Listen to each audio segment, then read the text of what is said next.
on, who is the co-founder and executive director. Their phone number is 212-691-6590, 212-691-6590. If you have any resources that they can use, and that would be, first of all, finances, but also space, they would like to hear from you. And also, if you'd like to volunteer, there is a list of, kind of a waiting list for volunteers, but you might find this to be absolutely enthralling to help a young woman to gain skills in writing and reading. And this is a program just for women, right? And we're targeting women mentors here. Is that correct?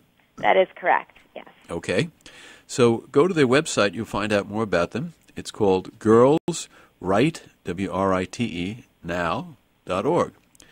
So that's the basic program. And yet I know that you have these reading sessions. Could you tell us a little bit more about those, and when the next one's going to be, and whether people are able to come to them? Sure. One of the cornerstones of our program is preparing the girls for a writer's life, which means stepping outside of that safe workshop environment and sharing their voice. So we have a very widely publicized and attended reading series. We've had readings at the New York Society for Ethical Culture, Barnes & Noble, the New School. The list goes on. This year, we're excited to launch a new partnership with the Center for Fiction at the Mercantile Library, and we'll be having our spring reading series. It starts in February, so it's a little ways down the road, a monthly reading series called Chapters, where our girls and their mentors will read original, solo, and collaborative works that have come out of the program. And we'll also feature prominent guest speakers, a mix of young adult authors and widely renowned authors across the board. Now, is that open to the public? And it's open to the public. And it's free of charge? And it's free, Mm-hmm. yes. Okay, and where is it taking place? Center for what? The Center for Fiction at the Mercantile Library on East 47th Street in Manhattan. Okay. And so if people are interested in that, they ought to go to your website. Exactly. Probably not now because you may not even have the dates ready yet, right? Yeah, we'll have that up in the next month or so. Okay, so next month when everything comes back to life again in the education world, Yes. you can go to the website, which is girlswritenow.org. W-R-I-T-E, girlswritenow.org. You'll find out about the workshops, and you can attend one for free. If you're a young woman, and this might actually be very attractive to you, especially if you're a writer, and also if you're an older, and when I say older, in your 20s or older, writer, and you're interested in working with young women, try to help them to learn how to write.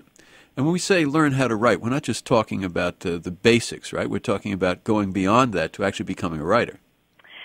Yeah, the way our curriculum works is that each monthly workshop focuses on a genre, which then becomes the launching pad for the pair sessions, which happen in between. So during the course of their time in the program, the girls are building 7 genre portfolios. They're really required to experiment across the board. Oh, I want to know what they are. I mean, Okay. I can guess some of them, but go ahead. We start with memoir writing. Okay. It's a great way for the girls to open up and share their stories. And then we do poetry, fiction, playwriting, journalism, editing, and then we have a wild card workshop. Last year we did songwriting, the year before letter writing. This year we're going to be doing graphic novels. All right.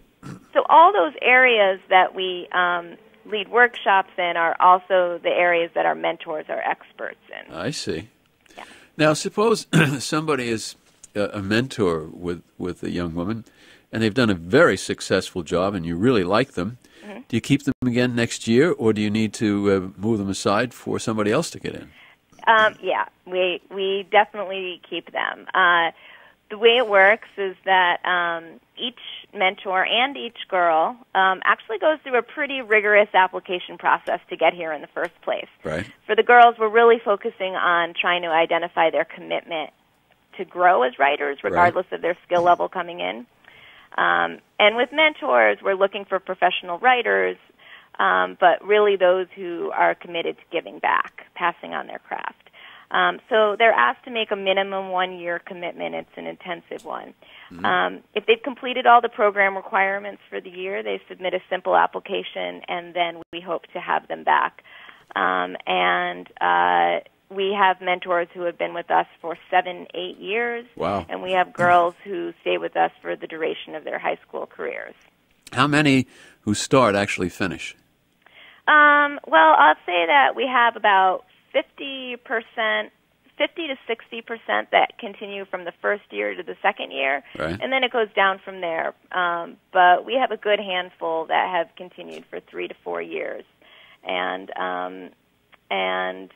many which we continue to have relationships with during the course of their time in college. And we're getting to that point in our history now where girls are starting to emerge from school and get careers out in the workforce. And all right, give us an exciting story now about a young woman who started with you maybe 10 years ago or 8 years ago, whatever it is. Sure. She's finished high school now, she's finished college, and she's writing. What's she doing?